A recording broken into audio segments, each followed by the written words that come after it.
Good morning students. आज हम पृथ्वी के प्रमुख परिमंडल महाद्वीपों के बारे में समझेंगे। पृथ्वी की सतह को दो मुख्य भागों में बांटा जाता है। बड़े स्थलीय भूभाग को महाद्वीप कहते हैं। ये नीचे पूछी हुई है परिभाषा क्वेश्चन में, यहाँ से लिख लेना। बड़े स्थलीय भूभाग को महाद्वीप के रूप में जाना जाता है और बड़े जलाशयों को महासागरीय बेसिन के रूप में जाना जाता है।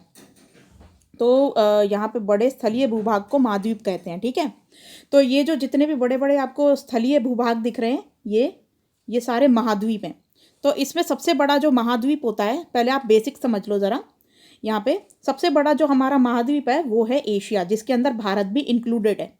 ठीक है, तो यहाँ पर हमारा सबसे बड़ा जो महाद्वीप है वो है एशिया। ठीक है, सेकंड नंबर पे आता है आपका अफ्रीका, फिर अमेरिका हो गया, उत्तरी अमेरिका, फिर दक्षिणी अमेरिका, फिर यूरोप, फिर उसके बाद ऑस्ट्रेलिया। तो ये आपके 7 महाद्वीप हो गए। ऐसे ही 7 समुंदर भी हैं। चलो अब नीचे का पहले पढ़ते हैं। पृथ्वी पर 7 प्रमुख महाद्वीप हैं। कितने हैं? 7। ये विस्तृत जलराशि के द्वारा एक दूसरे से अलग हैं।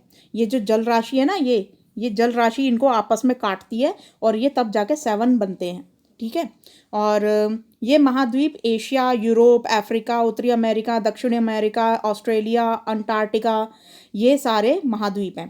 ठीक है, और विश्व के मानचित्र को देखें तो और ध्यान दें कि स्थल का बहुत बड़ा हिस्सा उत्तरी गोलार्ध में स्थित है। अब यहाँ पर हमें ध्यान देने के लिए कहा गया है कि यहाँ पर ये जो पूरी पृथ्वी को आधे हिस्से में काट रही है ना, ये रेखा जो है, ये जो डॉट डॉट करके लगाई हुई है, ये होती है विषुवत रेखा। ये 0 डिग्री से डिनोट की जाती है। ये विषुवत रेखा होती है, विषुवत रेखा। ये पूरे जो हमारी पृथ्वी है उसको आधे आधे भाग में बांट देती है। अब एक बात समझ लो, मैप को देखने का एकदम सरल तरीका बता रही हूँ दिशाओं के रूप में। सबसे ऊपर होता है नॉर्थ, यानी कि हमारी उत्तर दिशा। नीचे होता है साउथ, यानी कि हमारी दक्षिण दिशा। एक मिनट, हाँ, दक्षिण दिशा। ठीक है, और ये इस तरफ जो होती है, यानी कि हमारे दाहिने हाथ को हमारी हो गई ये ईस्ट यानी कि पूर्वी दिशा। ठीक है, और इस तरफ बाएं हाथ को हमारा हो गया ये पश्चिमी दिशा, यानी कि वेस्ट। तो ये हो गया पश्चिम। ठीक है, इसीलिए अमेरिका को पश्चिमी देश के रूप में जाना जाता है। ठीक है, क्योंकि ये भारत से पश्चिम की ओर है। ठीक है, तो अब यहाँ पर कहा जा रहा है कि ये जो आधा हिस्सा है, यानी कि ये जो उत्तरी गोलार्ध है, ये जो काट रहा है, तो ज़्यादातर जो हमारे महाद्वीप है, यानी कि जो जगह है, ये जितने भी रहने के भूभाग दिखाई दे रहे हैं, ये ज़्यादातर ऊपर यानी कि उत्तर दिशा में है। ठीक है, तो यानी कि उत्तरी गोलार्ध के अंदर है। ये आधा हिस्सा हो गया उत्तरी गोलार्ध, ये नीचे का आधा हिस्सा हो गया दक्षिणी गोलार्ध। तो दक्षिणी गोलार्ध में सिर्फ ऑस्ट्रेलिया और अफ्रीका की चोंच और दक्षिणी अमेरिका आ रहा है। तो ये बहुत कम है, और ज़्यादातर जो हमारा भूभाग है ये उत्तर की दिशा में है। इसलिए हमारा उत्तरी गोलार्ध जो है वो भूभाग से ज़्यादा भरा हुआ है और दक्षिणी गोलार्ध पानी से ज़्यादा भरा हुआ है। ठीक है बच्चों, समझ में आ गई? अब यहाँ पे एशिया के बारे में थोड़ा पढ़ते हैं। एशिया यह विश्व का सबसे बड़ा महाद्वीप है। इसमें पृथ्वी का कुल क्षेत्रफल का लगभग 1/3 हिस्सा आता है। कितना? 1/3। ठीक है, 1/3 हिस्सा आता है पूरे क्षेत्रफल का, यानी कि जितनी भी पृथ्वी है हमारे पास, ये जितना भी भूभाग है ना, जितनी पृथ्वी है, ये इसका 1/3 भाग सिर्फ ये अकेला एशिया है, यानी कि ये 1/3 है और बाकी ये हिस्से हैं। अब यह पूर्वी गोलार्ध में स्थित है। कहाँ स्थित है ये? पूर्वी गोलार्ध में। मैंने बताया था ना। देखो, इसको फिर से बांटते हैं आपस में। यहाँ पे देखो, ये ईस्ट हो गया, ये वेस्ट हो गया, ये नॉर्थ हो गया और ये साउथ हो गया। ठीक है, तो ये ईस्ट में स्थित है। तो ये जो जितना भी यहाँ पे जितना भी है, तो ये नॉर्थ का हो गया, ये ईस्ट का हो गया, तो ये ईस्ट वाले हिस्से में स्थित है। और यहाँ पे जो अमेरिका है ये किस में है? ये पश्चिम में स्थित है। ठीक है, तो यहाँ पे हमारा ईस्ट वाले उसमें स्थित हो गया, ये पूर्व में स्थित है, यानी कि ईस्ट को हिंदी में पूर्व बोलते हैं। पूर्वी गोलार्ध में स्थित है। कर्क रेखा इस महाद्वीप से होकर गुजरती है। अब यहाँ पर देखो 3 रेखाएं जा रही हैं। एक रेखा ये है, एक रेखा ये है, और एक रेखा ये है।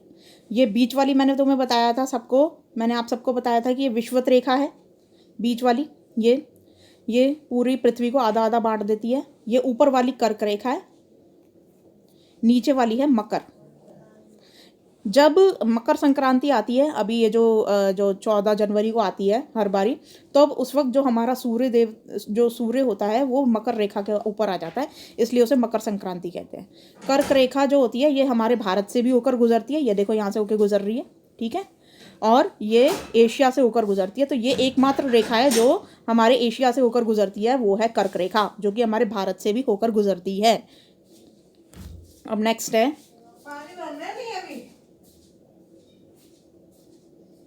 पश्चिम में यूराल पर्वत, जो एशिया को यूरोप से अलग करता है।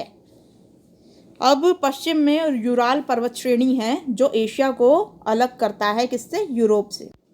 तो वो ये रहा, एक मिनट, ये यूराल पर्वत श्रेणी है जो एशिया को यूरोप से अलग कर रही है, ठीक है, इस तरीके से। ये रेड रेड रेखा दिख रही है, हाँ, तो ये एशिया को यूरोप से अलग करती है, यूराल पर्वत श्रेणी।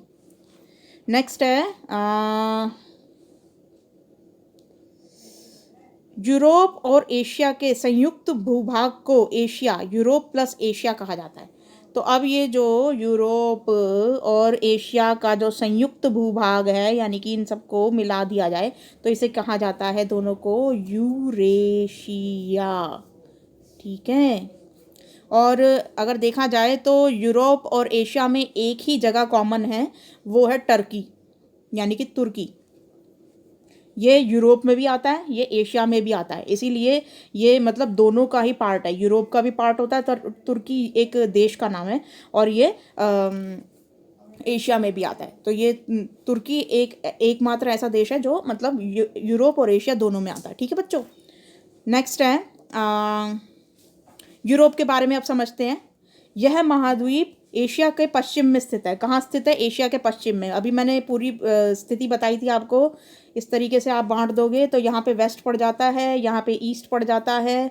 तो ये जो यूरोप है ये एशिया के कहाँ जा रहा है?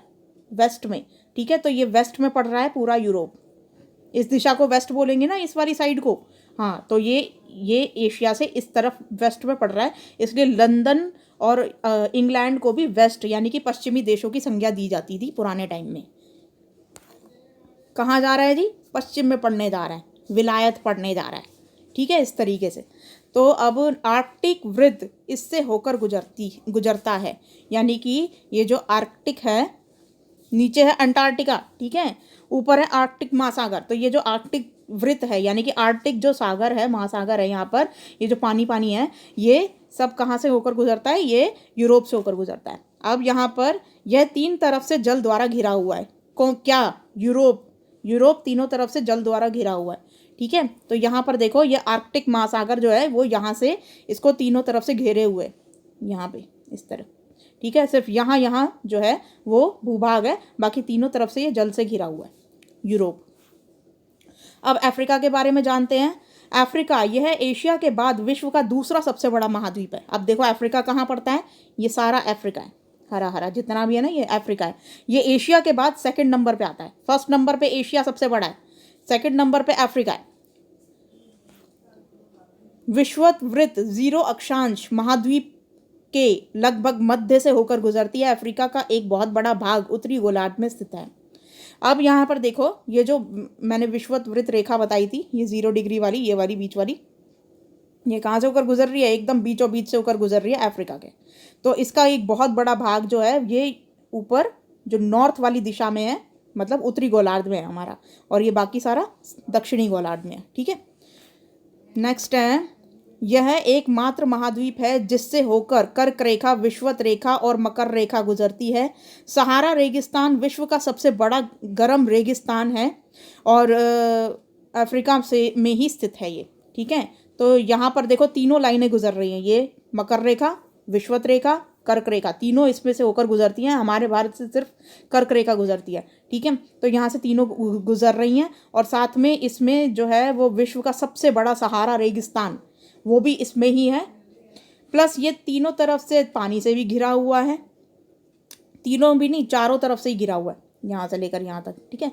और ये जो है और क्या था, इसमें सबसे लंबी नदी जो है पूरे विश्व की वो भी बहती है, जिसका नाम है नील, अभी पढ़ेंगे हम लोग।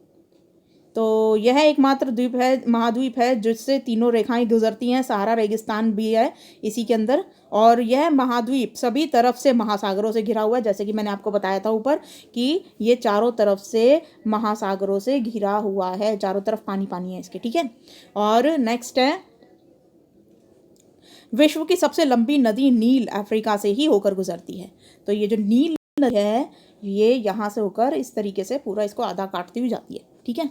अब यहाँ पर फर्स्ट क्वेश्चन देखो, महाद्वीप किसे कहा जाता है। मैंने आपको बोला था कि महाद्वीप का देख लेना ज़रा। तो ये रहा, बड़े स्थलीय भूभागों को महाद्वीप के रूप में जाना जाता है।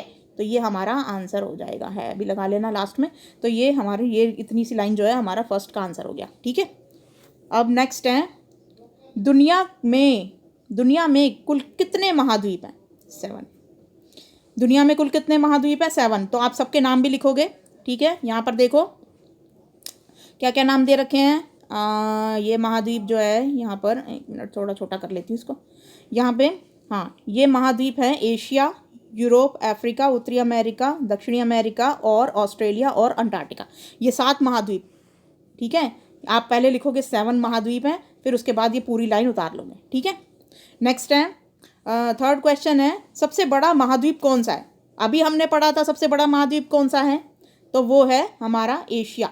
यहाँ पे देखो फर्स्ट लाइन में लिखा हुआ है, यह विश्व का सबसे बड़ा महाद्वीप है, ठीक है। तो हमारा आंसर क्या हो गया यहाँ पर? एशिया, छोटी ई की मात्रा आएगी, ठीक है, एशिया। तो हमारा आंसर हो जाएगा, थोड़ा ढंग से लिख देती हूँ भाई, बच्चे जो है ना फिर वही बात है कि ऐसे ही लिख लेते हैं सारे स्टूडेंट्स, एशिया। तो इस तरीके से आपको ये थर्ड का आंसर लिखना है, एशिया महाद्वीप सबसे बड़ा है। तो आज की वर्कशीट आई होप आपको समझ में आई होगी, और वर्ल्ड मैप जो है वो भी समझ में आया होगा।